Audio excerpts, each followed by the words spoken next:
গৈ আছোঁ ডিব্ৰুগড়লৈ। আমাৰ বাইদেউ আকৌ গাড়ীত উঠিলেই টোপনি মাৰে। ভালেই হয় আমাৰ কাৰণে, কাৰণ তাই সাৰ পাই থাকিলে বহুত দুষ্ট কৰে। আজি পিছে ফুফুৰ কাৰণে ডিব্ৰুগড়লৈ যোৱা নাই, আজি গৈছোঁ বেমাৰ দেখুৱাবলৈ। পেচেণ্ট আকৌ ময়েই। অকণকৈ ভিডিঅ' কৰি মৰককৈ মাকৈ চুবাই বগা খুট পৰিহিত ভগৱানজনক দেখা কৰি পৰুৱাই কামোৰাৰ দৰে খোজ এটা খাই এচুঙা তেজ দি থৈ ডিব্ৰুগড় চহৰৰ মাজৰে আগুৱাই গ'লোঁ পেট পূজা কৰিবলৈ। খাই বৈ লৈ কেঁচু কমিটিকেইটা শান্তি লোৱাৰ পাছত ল'ৰাই আৰু অকণ আগুৱাই ফুফু কৰাই আনিলে।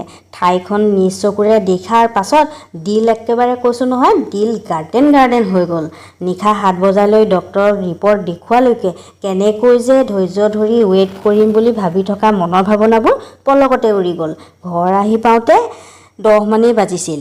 10-1 মিনিটৰ ভিডিঅ'ত আৰু বেছি দেখুৱাবলৈ মন থাকিলেও সম্ভৱ নহয়। তেতিয়ালৈ আজিলৈ ইমানেই। তেতিয়াহ'লে টাটা বাই বাই, লগ পাম নেক্সট ভিডিঅ'।